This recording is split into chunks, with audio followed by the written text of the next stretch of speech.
Welcome back. Ballari ಜಿಲ್ಲೆಯಲ್ಲಿ ಮತ್ತೆ ಅದಿರು ಕಳ್ಳತನ ಆಗಿದೆ. ಸಂಡೂರಿಂದ 2500 ಮೆಟ್ರಿಕ್ ಟನ್ ಅದಿರು ಕಳ್ಳತನ ಆಗಿದೆ ಅನ್ನೋ ಆರೋಪ ಕೇಳಿಬಂದಿದೆ. ಕೇಂದ್ರದ ಒಡೆತನದ ಎನ್ಎಂಡಿಸಿ ಕಂಪನಿಗೆ ಸೇರಿದಂತ ಅದಿರು ಗಣಿ ಕಂಪನಿಯ 1111 ಸಿ ಬ್ಲಾಕ್ನಿಂದ ಅದಿರು ಸಾಗಾಟ ಆಗಿದೆ ಅನ್ನೋ ಆರೋಪಗಳು ಕೇಳಿಬಂದಿದೆ. ಕಳೆದ ಜನವರಿ 16ನೇ ತಾರೀಕು 20 ಟನ್ ಅದಿರು ಅಕ್ರಮ ಸಾಗಾಟ ಆಗಿತ್ತು. ಬಳ್ಳಾರಿ ತಾಲೂಕಿನ 2 ಸ್ಪಾಂಜ್ ಐರನ್ ಕಂಪನಿಗಳಿಗೆ ಇದನ್ನು ಮಾರಾಟ ಮಾಡಲಾಗಿದೆ ಅಂತ ಆರೋಪ ಕೇಳಿಬಂದಿದೆ. ತನಿಖೆಯಲ್ಲಿ 2500 ಮೆಟ್ರಿಕ್ ಟನ್ ಅದಿರು ಸಾಗಣೆ ಪತ್ತೆಯಾಗಿದೆ. 2500 ಮೆಟ್ರಿಕ್ ಟನ್ ಅದಿರು ಜಪ್ತಿ ಮಾಡಿದೆ ಇಲಾಖೆ. ಅದಿರು ಕಳ್ಳತನದಲ್ಲಿ ರಾಜಕಾರಣಿ ಶಾಮೀಲಾಗಿರುವಂತ ಸಂಶಯಗಳು ವ್ಯಕ್ತವಾಗ್ತಾ ಇದೆ.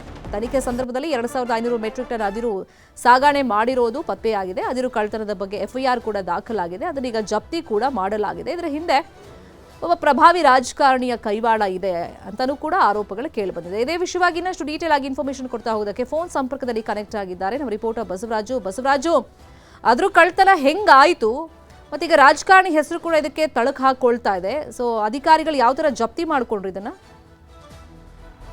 ಶರ್ಮಿತಾ, ಒಬ್ಬ ಬಳ್ಳಾರಿ ಜಿಲ್ಲೆ ಸಂಡೂರು ತಾಲೂಕಿನಲ್ಲಿರ್ತಕ್ಕಂಥ ಕೇಂದ್ರ ಸರ್ಕಾರಿ ಸ್ವಾಮ್ಯದ ಎನ್ಎಂಡಿಸಿ ಗಣಿ ಕಂಪನಿ ಇದೆ. ಎನ್ಎಂಡಿಸಿ ಗಣಿ ಕಂಪನಿಯ ಲೀಸ್ ನಂಬರ್ ಬ್ಲಾಕ್ ಸಿ ಏನಿದೆ 1111 ಬ್ಲಾಕ್ ಸಿ ಯಲ್ಲಿ ಅಕ್ರಮ ಅದಿರು ಸಾಗಾಟ ಆಗಿರ್ತಕ್ಕಂಥದ್ದು ಕೂಡ ಈಗ ಪೊಲೀಸರ ತನಿಖೆಯಿಂದ ಕೂಡ ಬಯಲಾಗಿರ್ತಕ್ಕಂಥದ್ದು.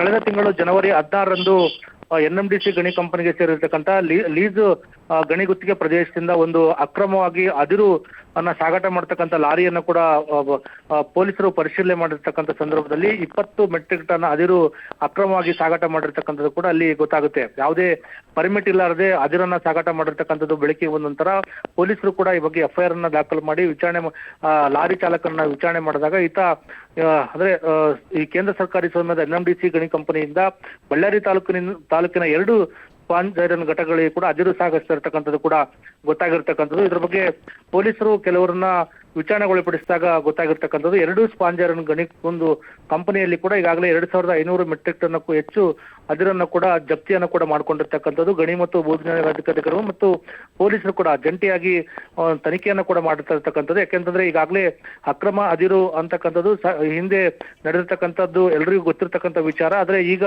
ಅಕ್ರಮ ಅದಿರು ಸಾಗಾಟ ಬಹುತೇಕವಾಗಿ ಸ್ಥಗಿತ ಆದ ಸಂದರ್ಭದಲ್ಲಿ ಕೂಡ ಇದು ಅಕ್ರಮ ಅದಿರು ಯಾವ ರೀತಿಯಾಗಿ ಸಾಗಾಟ ಆಗುತ್ತೆ ಅನ್ನೋದು ಕೂಡ ಇಲ್ಲಿ ಸಾಕಷ್ಟು ಅನುಮಾನಗಳು ಕೂಡ ಆಗ್ತಾ ಇದೆ. ಯಾಕೆಂತಂದ್ರೆ ಪ್ರತಿ ಅದಿರು ಲಾರಿ ಕೂಡ GPS ಅನ್ನು ಅಳವಡಿಸಿರ್ತಕ್ಕಂಥದ್ದು, ಜೊತೆಗೆ ಚೆಕ್ ಪೋಸ್ಟ್ ಗಳಲ್ಲಿ ಕೂಡ ಪರಿಶೀಲನೆ ಕೂಡ ಮಾಡಲಾಗುತ್ತೆ. ಆದ್ರೆ ಆದಾಗ್ಯೂ ಕೂಡ ಇದು ಅಕ್ರಮವಾಗಿ ಅದಿರು ಸಾಗಾಟ ಆಗಿರ್ತಕ್ಕಂಥದ್ದು ಸಾಕಷ್ಟು ಪ್ರಶ್ನೆಗಳನ್ನು ಕೂಡ ಆಗಿರ್ತಕ್ಕಂಥದ್ದು, ಜೊತೆಗೆ ಇದರಲ್ಲಿ ಅಧಿಕಾರಿಗಳ ಶಾಮೀಲಾತಿ ಇರ್ತಕ್ಕಂಥದ್ದು ಕೂಡ ಇಲ್ಲಿ ಮೇಲ್ನೋಟಕ್ಕೆ ಗೊತ್ತಾಗ್ತಾ ಇದೆ.